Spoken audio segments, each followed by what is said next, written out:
MP की Dastak news channel में आपका स्वागत है। अपने शोध की वजह से अपनी अलग पहचान बनाने वाला कानपुर का नेशनल शुगर इंस्टीट्यूट नित नई ऊंचाइयों को छू रहा है। अब विदेशी चीनी उत्पादक देशों में मौजूदा चीनी मिलों की उत्पादकता बढ़ाने के लिए कार्यरत तकनीकी कर्मियों को प्रशिक्षण और तकनीकी परामर्श प्रदान करेगा। मिल से तकनीकी अधिकारियों की एक टीम प्रशिक्षण प्राप्त करने के लिए नवंबर-दिसंबर में संस्थान आएगी। नेशनल शुगर इंस्टीट्यूट के अधिकारी महेंद्र कुमार ने प्रेस वार्ता के दौरान बताया कि पहले क्यूबा को चीनी का कटोरा कहा जाता था, लेकिन संस्थान द्वारा सुझाए गए विविधीकरण के मॉडल को क्यूबा के चीनी उद्योग द्वारा बहुत पसंद किया गया। क्यूबा की चीनी मिलों से संबंधित संगठन ICICLA संसार के साथ समझौता करने की इच्छा जाहिर की है, जिसके लिए मसौदा प्रस्ताव दोनों संगठनों द्वारा अनुमोदित कर दिया गया। नेशनल शुगर इंस्टीट्यूट के लिए एक और उपलब्धि का समय था और मैं आपको बताना चाहूँगा कि 4 देशों ने राष्ट्रीय शर्करा संस्थान से जो है संपर्क किया है कि किस प्रकार वो अपने देश में जो उनका चीनी उद्योग है उसको वो आगे ले जा सकें, उसकी दक्षता को बढ़ा सकें, उसका आधुनिकीकरण कर सकें। तो ये जो 4 देश हैं उसमें मैं आपको एक एक करके बता सकता हूँ कि सबसे पहले इंडोनेशिया, जिसके साथ कि हमने अभी थोड़े दिन पहले ही MOU साइन किया था और उसकी चीनी मिल का दौरा भी मेरे और मेरे सहयोगी द्वारा किया गया। तो इंडोनेशिया में हमने देखा कि वहाँ की चीनी मिलों की जो दक्षता है वो बहुत कम है और वहाँ फार्म से लेकर फैक्ट्री तक एक पूरा आमूलचूल परिवर्तन करने की ज़रूरत है। हमने वहाँ के PTPG राजावली ग्रुप के साथ एक MOU जो साइन किया है, उनकी 6 चीनी मिलें हैं जो कि ईस्ट जावा और वेस्ट जावा में हैं और उनके लिए हम काम करने जा रहे हैं। हमने उनको शॉर्ट टर्म, मिड टर्म और लॉन्ग टर्म ये रिकमेंडेशंस दी हैं कि किस प्रकार से आप अपने देश में चीनी मिलों की दक्षता को बढ़ा सकते हैं, वहाँ चीनी मिलों में जो रिकवरी है उसको किस प्रकार से बढ़ा सकते हैं, ऊर्जा की खपत को कम कर सकते हैं और किस प्रकार से एक उत्तम गुणवत्ता की चीनी को और कम मूल्य पे आप जो है जनता के सामने ला सकते हैं। दूसरा हमारा अनुबंध जो है वो हमारा क्यूबा के साथ होने जा रहा है और क्यूबा को जो एक राष्ट्रीय शर्करा संस्थान ने एक जो मॉडल विकसित किया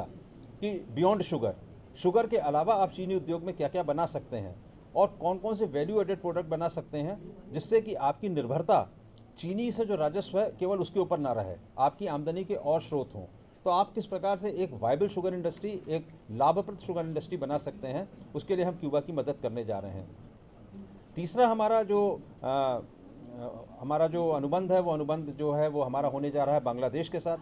बांग्लादेश जो है उनका पहले चरण में हम जो काम करने जा रहे हैं वो काम हमारा केवल जो है वहाँ के जो चीनी मिलों में कार्यरत तकनीकी कर्मी हैं उनको प्रशिक्षण देना है। वहाँ पे बड़ी कमी है कि वहाँ पे जो टेक्निकल लोग हैं उनकी कमी है चीनी मिलों में और किसी भी नई टेक्नोलॉजी को लाने से पहले ये ज़रूरी होता है कि होती है तो वो लोग हों। तो हम बांग्लादेश में और उसके अलावा हिंदुस्तान में राष्ट्रीय शर्करा संस्थान में उनके लिए ट्रेनिंग प्रोग्राम को आयोजित करेंगे और उनको आयोजित करने से उनकी जो तकनीकी जनशक्ति है, जो मानव शक्ति है, उसको हम जो है इस लायक बनाएंगे कि वो अपने कारखानों का आधुनिकीकरण कर सकें और उनकी दक्षता को बढ़ा सकें। तो इंडोनेशिया है, बांग्लादेश है और क्यूबा है और इसके अलावा हम एक कौन सा देश हो रहा है, फिजी। चौथा देश हमारा फिजी है, जहाँ पे कि हम फिजी शुगर कॉरपोरेशन के साथ काम करने जा रहे हैं। दोनों देशों ने जो उसका ड्राफ्ट मसौदा है उसके ऊपर अपना स्वीकृति दे दी है और जल्द ही एक जो है राष्ट्रीय शर्करा संस्थान का दौरा वहाँ पे फिजी जाएगा, जहाँ के 3 चीनी मिलें हैं उनका जो है वो निरीक्षण करेगा और निरीक्षण करने के बाद उनकी रिकमेंडेशन देगा कि वहाँ की शुगर इंडस्ट्री को कैसे आगे ले जाया जा सके। वो बहुत कीन है तरीके से उनकी चीनी मिलों का जल्दी से जल्दी जो है उसके बारे में रिकमेंड करें और उनको आधुनिकीकरण की तरफ ले जाएं और उनके जो वहाँ पे तकनीकी कर्मी हैं उनकी जो एक एफिशिएंसी है उनको बढ़ा सकें, उनके लिए प्रशिक्षण कार्यक्रम चला सकें। शीघ्र ही उनके यहाँ से एक 18 लोगों का एक प्रतिनिधि मंडल भी जो है वो राष्ट्रीय शर्करा संस्थान आएगा, जिनको कि हम संस्थान में भी दिखाएंगे, प्रशिक्षण भी देंगे, तमाम जो मशीनरी मैन्युफैक्चरर्स हैं उनके पास भी ले जाएंगे। तो एक तरीके की एक्सपोजर विजिट जो है वो फिजी के लोगों के लिए भी हम करने जा रहे हैं।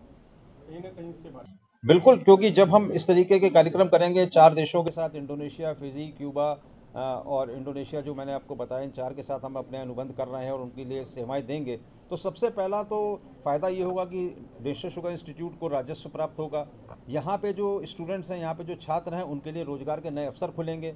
फिर जब हम उनके लिए आधुनिकीकरण का या विस्तारीकरण का कार्य करेंगे तो उनको मशीनरी की आवश्यकता होगी और जब वो हमारी तरफ देख रहे हैं कि हम उनको बताएं कि उनको किस प्रकार से अपनी चीनी मिलों का विस्तार करना है या आधुनिकीकरण करना है, तो हम उनको मशीनरी बताएंगे। तो ये भी है कि वो भारतवर्ष से उस मशीनरी को जो है आयात अपने देशों में करेंगे। तो भारतीय मशीनरी निर्माताओं के लिए भी नए क्षेत्र खुलेंगे और इस प्रकार से पूरे देश को, इस प्रदेश को और शहर को सबको ही लाभ होगा।